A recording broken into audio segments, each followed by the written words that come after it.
Profetas y Reyes. Capítulo 6. La división del reino.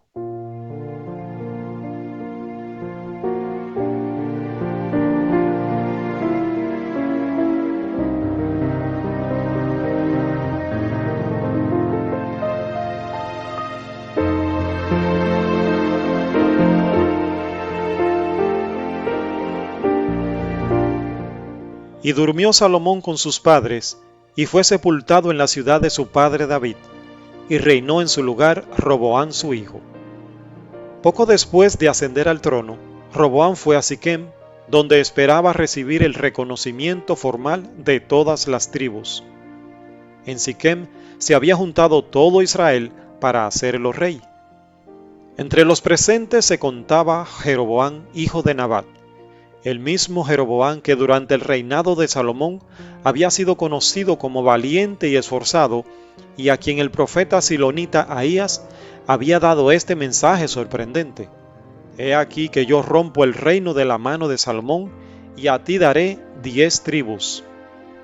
Por medio de su mensajero, el Señor había hablado claramente a Jeroboam acerca de la necesidad de dividir el reino. Esta división debía realizarse, había declarado, por cuanto me han dejado y han adorado a Astarot, diosa de los sidonios, y a Quemos, dios de Moab, y a Moloc, dios de los hijos de Amón, y no han andado en mis caminos para hacer lo recto delante de mis ojos, y mis estatutos, y mis derechos, como hizo David su padre.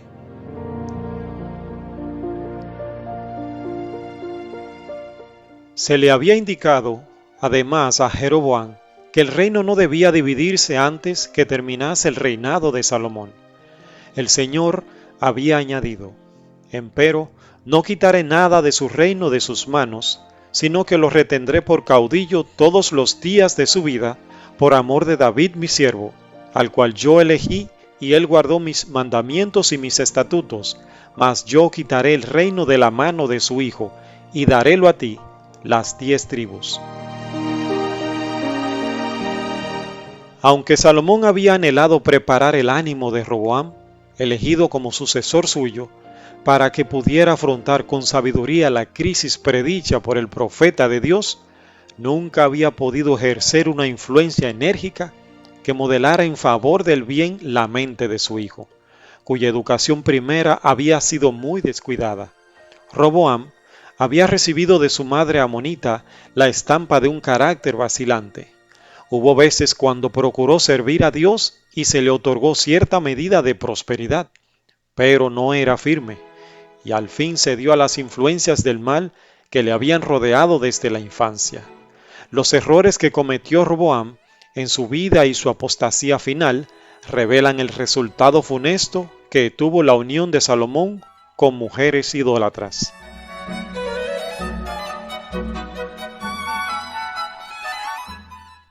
Las tribus habían sufrido durante mucho tiempo graves perjuicios bajo las medidas opresivas de su gobernante anterior. El despilfarro cometido por Salomón durante su apostasía le había inducido a imponer al pueblo contribuciones gravosas y a exigirle muchos servicios. Antes de coronar a un nuevo gobernante, los dirigentes de las tribus resolvieron averiguar si el hijo de Salomón tenía o no el propósito de aliviar esas cargas. Vino pues Jeroboam y todo Israel, y hablaron a Roboam diciendo: Tu padre agravó nuestro yugo, afloja tú pues ahora algo de la dura servidumbre y del grave yugo con que tu padre nos apremió, y te serviremos. Deseando consultar a sus consejeros antes de delinear su conducta, Roboam contestó: Volved a mí de aquí a 3 días. Y el pueblo se fue. Entonces el rey Roboam tomó consejo con los viejos que habían estado delante de Salomón su padre cuando vivía, y díjoles: ¿Cómo aconsejáis vosotros que responda a este pueblo? Y ellos le hablaron diciendo: Si te condujeres humanamente con este pueblo, y los agradares y les hablares buenas palabras, ellos te servirán perpetuamente. Desconforme, Roboam se volvió hacia los jóvenes con quienes había estado asociado durante su juventud y les preguntó: ¿Cómo aconsejáis vosotros que respondamos a este pueblo, que me ha hablado diciendo, disminuye algo del yugo que tu padre puso sobre nosotros? Los jóvenes le aconsejaron que tratara severamente a los súbditos de su reino y les hiciera comprender claramente desde el mismo principio que no estaba dispuesto a tolerar oposición alguna a sus deseos personales. Halagado por la perspectiva de ejercer una autoridad suprema, Roboam decidió pasar por alto el consejo de los ancianos de su reino y seguir el de los jóvenes. Así aconteció que el día señalado, cuando vino Jeroboam con todo el pueblo a Roboam para que les declarara qué conducta se proponía seguir, Roboam respondió al pueblo duramente, diciendo: Mi padre agravó vuestro yugo, pero yo añadiré a vuestro yugo. Mi padre os hirió con azotes, mas yo os heriré con escorpiones.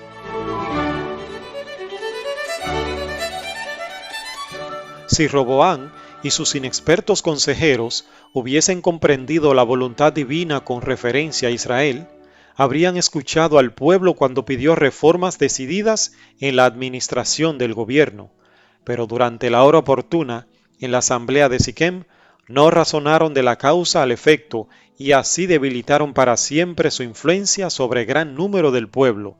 La resolución que expresaron de perpetuar e intensificar la opresión iniciada durante el reinado de Salomón estaba en conflicto directo con el plan de Dios para Israel y dio al pueblo amplia ocasión de dudar de la sinceridad de sus motivos. En esa tentativa imprudente y cruel de ejercer el poder, el rey y los consejeros que eligió revelaron el orgullo que sentían por su puesto y su autoridad. El Señor no permitió a Roboam que llevase a cabo su política. Entre las tribus había muchos millares a quienes habían irritado las medidas opresivas tomadas durante el reinado de Salomón, y les pareció que no podían hacer otra cosa que rebelarse contra la casa de David. Y cuando todo el pueblo vio que el rey no les había oído, respondióle estas palabras diciendo: ¿Qué parte tenemos nosotros con David? No tenemos heredad en el hijo de Isaí. Israel, a tus estancias. Provee ahora en tu casa, David. Entonces Israel se fue a sus estancias. La brecha creada por el discurso temerario de Roboam resultó irreparable. Desde entonces las 12 tribus de Israel quedaron divididas. La de Judá y la de Benjamín constituyeron el reino inferior o meridional llamado de Judá, bajo el gobierno de Roboam, mientras que las 10 tribus septentrionales formaron y sostuvieron un gobierno separado, conocido como Reino de Israel, regido por Roboam. Así, se cumplió la predicción del profeta concerniente a la división del reino. Era ordenación de Jehová. Cuando Roboam vio que las 10 tribus le negaban su obediencia, se sintió incitado a obrar. Mediante uno de los hombres influyentes de su reino, Adoram, que estaba sobre los tributos, hizo un esfuerzo para conciliarlos, pero el embajador de paz fue tratado en forma que demostró los sentimientos de quienes se oponían a Roboam. Apedreóle todo Israel y murió. Asombrado por esta evidencia de cuán intensa era la rebelión, el rey Roboam se esforzó a subir en un carro y huir a Jerusalén.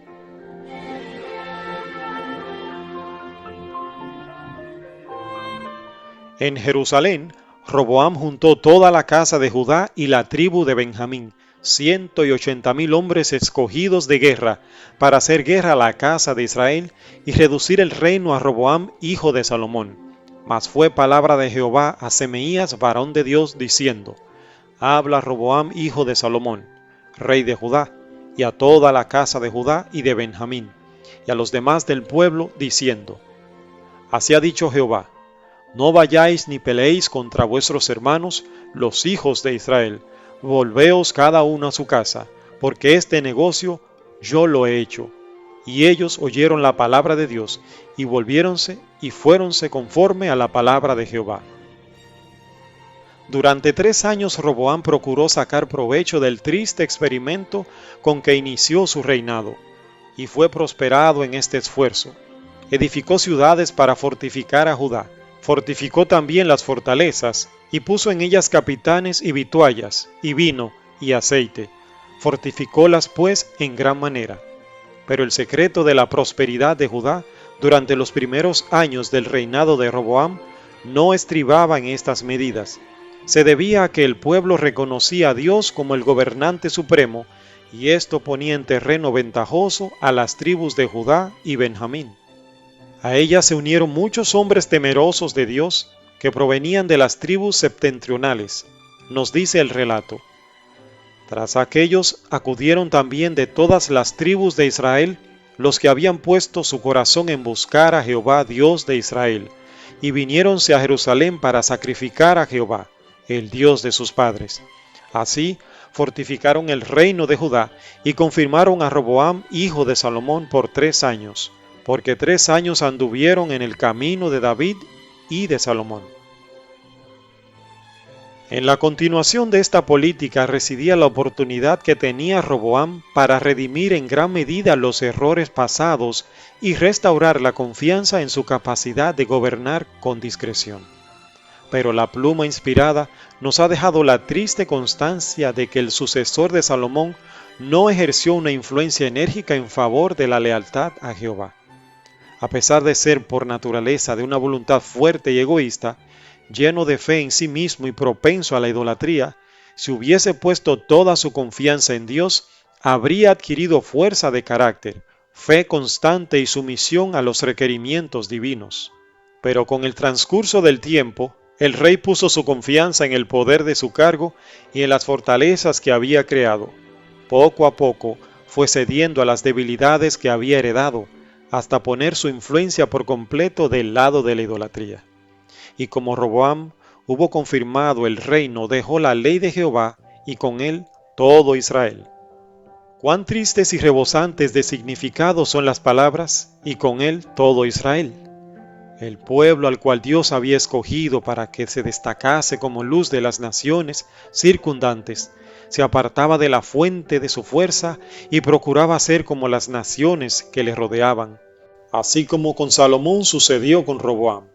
La influencia del mal ejemplo extravió a muchos, y lo mismo sucede hoy en mayor o menor grado con todo aquel que se dedica a hacer el mal. No se limita al tal la influencia del mal proceder.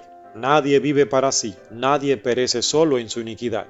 Toda vida es una luz que alumbra y alegra la senda ajena, o una influencia sombría y desoladora que lleva hacia la desesperación y a la ruina. Conducimos a otros hacia arriba, a la felicidad y a la vida inmortal, o hacia abajo a la tristeza y a la muerte eterna. Y si por nuestras acciones fortalecemos o ponemos en actividad las potencias que tienen para el mal los que nos rodean, compartimos su pecado.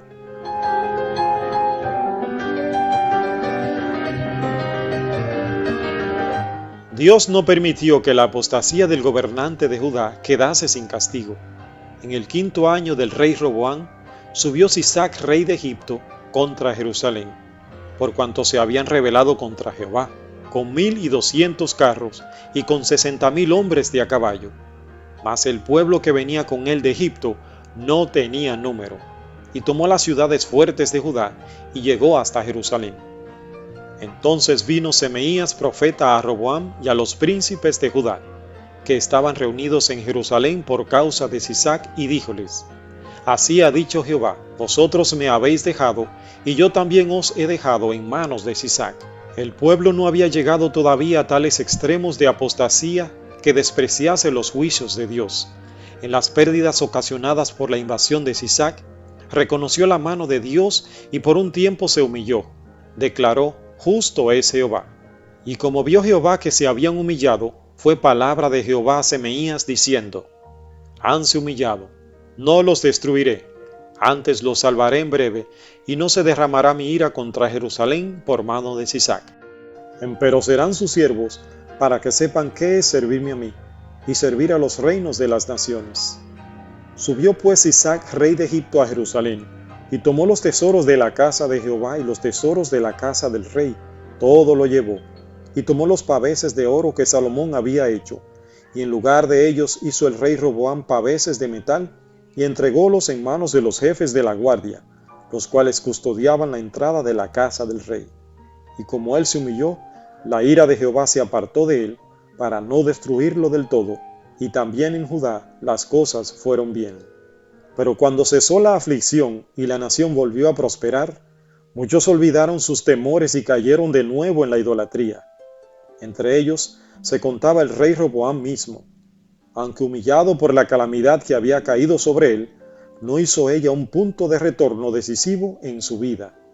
Olvidando la lección que Dios había procurado enseñarle, volvió a caer en los pecados que habían atraído castigo sobre la nación. Después de algunos años sin gloria, durante los cuales el rey hizo lo malo, porque no apercibió su corazón para buscar a Jehová, durmió Roboam con sus padres y fue sepultado en la ciudad de David, y reinó en su lugar Abías su hijo. Con la división del reino al principio del reinado de Roboam, la gloria de Israel empezó a desvanecerse, y nunca se recobró plenamente. A veces, durante los siglos que siguieron, el trono de David fue ocupado por hombres dotados de valor moral y previsión, y bajo la dirección de estos soberanos, las bendiciones que descendían sobre los hombres de Judá se extendían a las naciones circundantes. A veces el nombre de Jehová quedaba exaltado sobre todos los dioses falsos, y su ley era reverenciada. De vez en cuando se levantaban profetas poderosos para fortalecer las manos de los gobernantes y alentar al pueblo a mantenerse fiel. Pero las semillas del mal que ya estaban brotando cuando Roboam ascendió al trono, no fueron nunca desarraigadas por completo, y hubo momentos cuando el pueblo que una vez fuera favorecido por Dios cayó tan bajo que llegó a ser ludibrio entre los paganos.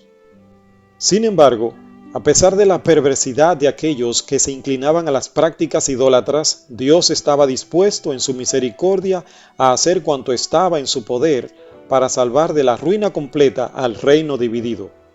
Y a medida que transcurrían los años y su propósito concerniente a Israel parecía destinado a quedar completamente frustrado por los ardides de hombres inspirados por los agentes satánicos, siguió manifestando sus designios benéficos mediante el cautiverio y la restauración de la nación escogida.